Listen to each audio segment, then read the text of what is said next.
Welcome back, everybody. It's Tuesday, July 29th, 2025.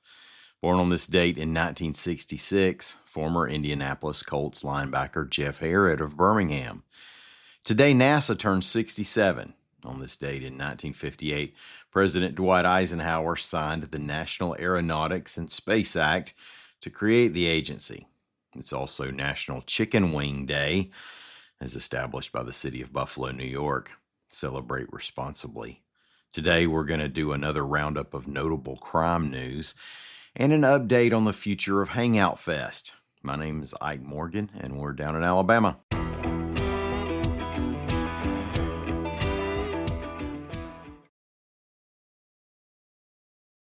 This episode is brought to you by LifeLock. When you visit the doctor, you probably hand over your insurance, your ID, and contact details. It's just one of the many places that has your personal info. And if any of them accidentally expose it, you could be at risk for identity theft. LifeLock monitors millions of data points a second. If you become a victim, they'll fix it, guaranteed, or your money back. Save up to 40% your first year at lifelock.com/podcast. Terms apply.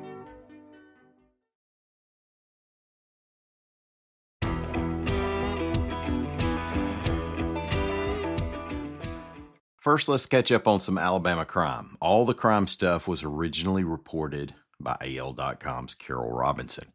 6 more employees of the Walker County Jail have been indicted in a case related to the death of Tony Mitchell and the cases of alleged assaults of 5 other inmates.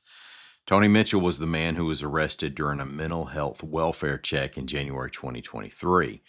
He died after a couple weeks in the jail. The county coroner listed his death as a homicide caused by hypothermia and sepsis, quote, resulting from infected injuries obtained during incarceration and medical neglect, end quote. More than a dozen jail employees or medical workers had already been indicted on federal charges of violating Mitchell's rights. Now, these most recent indictments also involve other alleged incidents of inmate abuse over a 5-month period beginning in September of 22. They include accusations that some jailers used an inmate as an enforcer who roughed up other inmates. The 6 jailers were charged with deprivation of rights and conspiracy against rights, and 2 of them were also charged with obstruction of justice. When Alabama high school principal is on leave after being arrested, Terrell Brown of Centerpoint High School was charged with misdemeanor domestic violence earlier this month. Jefferson County School Superintendent Walter Gonsolin said the case doesn't involve any students, faculty, or staff, and that the alleged incident did not happen on campus. The superintendent also said the principal has been placed on leave as the case is investigated. Now, if you enjoy using gift cards, here's one for you. Gift card tampering is an organized retail crime. Criminals steal gift cards from retailers, pull the data from the cards, and then return the cards to a retail rack. Then, when you have no idea what to get somebody for their birthday, you buy the gift card. Your money is loaded onto the card, and the criminal routes that money right off the card. Your special hard-to-buy-for person now has a worthless piece of plastic. Hoover police had surveillance photos of 2 men who were suspected of switching gift cards at area CVS stores. They allegedly brought a couple dozen cards for Nike, Macy's, and Best Buy into the store to replace the ones they took off the rack. HPD put out a lookout bulletin on a gray Lexus SUV, and Pelham police pulled the vehicle over for a traffic stop the next day.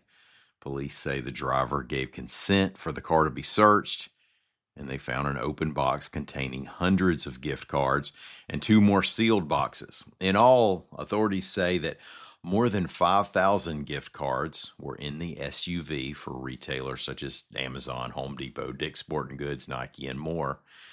Police said more than 300 had been altered and resealed with glue.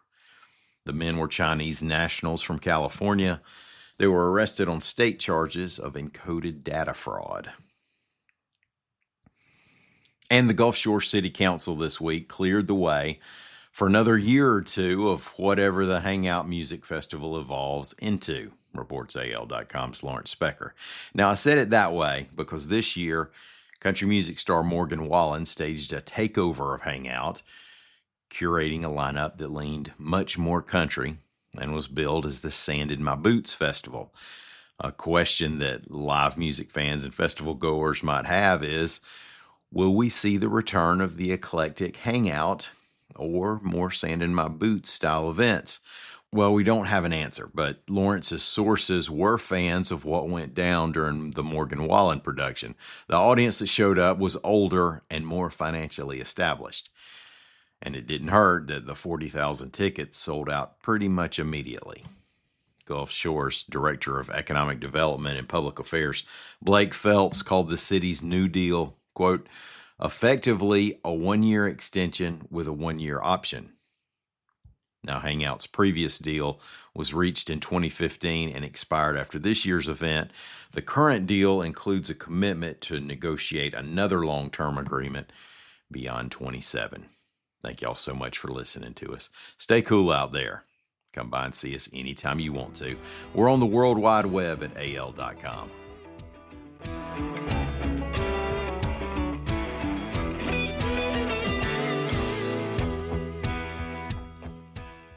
Legendary reliability, excellent resale value. Check out Toyota's amazing lineup of affordable cars, including the sporty Camry and stylish Corolla. Visit buyatoyota.com for great deals and more. Toyota, let's go places.